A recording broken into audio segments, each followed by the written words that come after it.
to stop imposter syndrome and believe in yourself.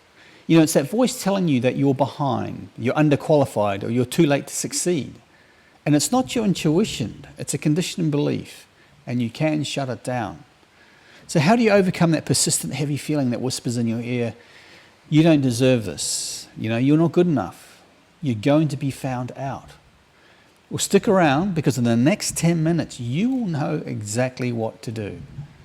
So today we're not just going to talk about coping with imposter syndrome, but how to conquer it.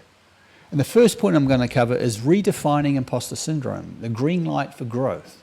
The second point I'm going to cover is the process of over-perfection, which is shifting your focus. And the third point I'm going to cover is action, which is the antidote, fighting fear and building evidence. Okay, so redefining imposter syndrome, the green light for growth. For too long we've treated imposter syndrome like, that's something that's bad. But the reality is that it's actually a good thing, because you've just made a status shift. You've made an identity internal shift. And when you transition into a new role, you are by definition, you're a beginner. You falsely feel like an imposter because you don't know what you're doing yet.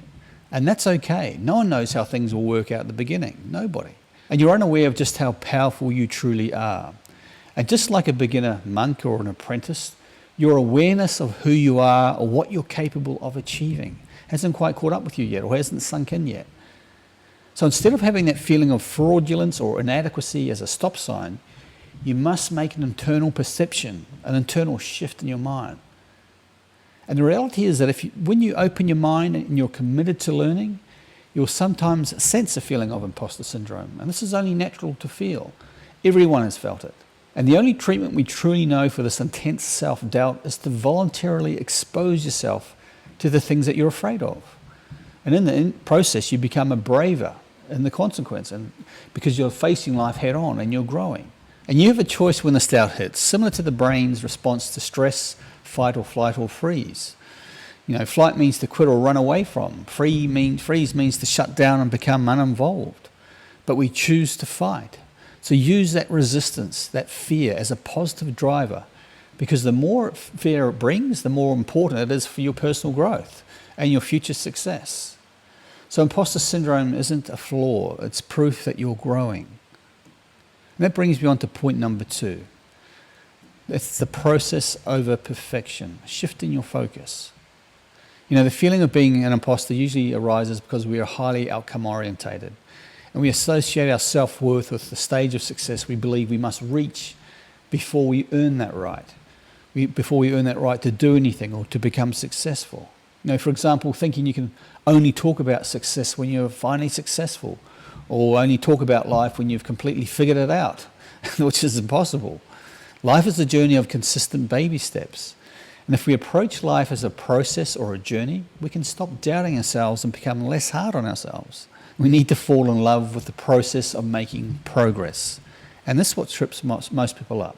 And we are not hung up on the idea of the perfect outcome, because there's no such thing as a perfect outcome. It becomes significantly easier to stay present in your journey and to not feel like an imposter. And this process-oriented approach also helps define your role, because many of us feel like imposters because we think we must be some kind of guru or know-all in order to be someone we deem worthy of successful. And it's ridiculous. Remember that everyone started out small, everyone, so you can't think that way. You need to ask yourself, what is the purpose of my role? As a mentor or a leader, you're not coming down from the sky to bestow light on someone, because that's your ego at work. You are a passenger on the same train as those that you serve. I read a passage in the fantastic book Turning Pro by Stephen Pressfield, a book that I highly recommend, by the way. He states that a person can be an icon, but when we make someone into an icon, we give our power away. We say to ourselves unconsciously, this person possesses qualities I wish I possessed. Therefore, I will worship this person in the hope that the quality will wear off onto me.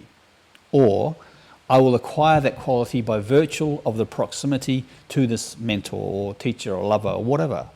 It's ridiculous. The problem is that when you project quality or virtue onto another human being, we ourselves almost always already possess that quality. But we are afraid to embrace and live from that truth. The professional may ask instruction or wisdom from someone who's further along on the path in life. who's in mastery than what they are. But he or she does so without surrendering his or her own self-sovereignty. So focus on the consistent process of baby steps and appreciate the journey. And that leads me on to topic number 3. Action is the antidote. Fighting fear and building evidence.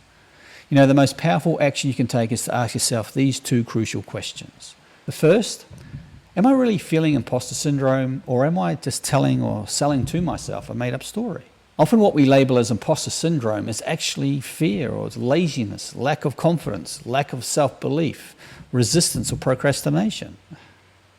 And we often use the term imposter syndrome as a defense mechanism or excuse to avoid taking action. Everyone feels imposter syndrome, everyone. And this is what separates the pros from the amateurs. Pros will do whatever they know they should be doing despite the ridicule, despite how they feel, despite their inadequacy at that point of time, despite the gut-wrenching fear that they feel, and despite what other people say. They show up every day, they are committed, they're persistent, and more importantly, they are consistent. They don't show off, they drop their ego and move forward.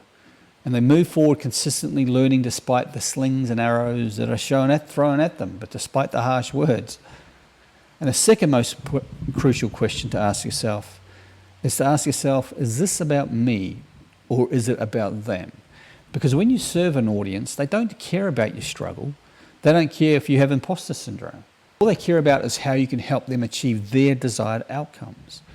So we must disassociate your feelings from the outcomes that you create. And by leaning into your purpose and focusing on the outcome you're creating for others, you see yourself as the channel or catalyst in their lives. And when you create positive outcomes, your imposter syndrome starts to diminish. So if you're a beginner, you must admit your ignorance.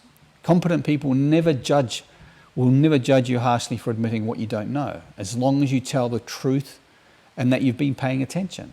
Ask the questions that need to be asked. You are probably not the only person in the room that wants to get the question asked. The problem is that a lot of people don't ask questions. They're too afraid.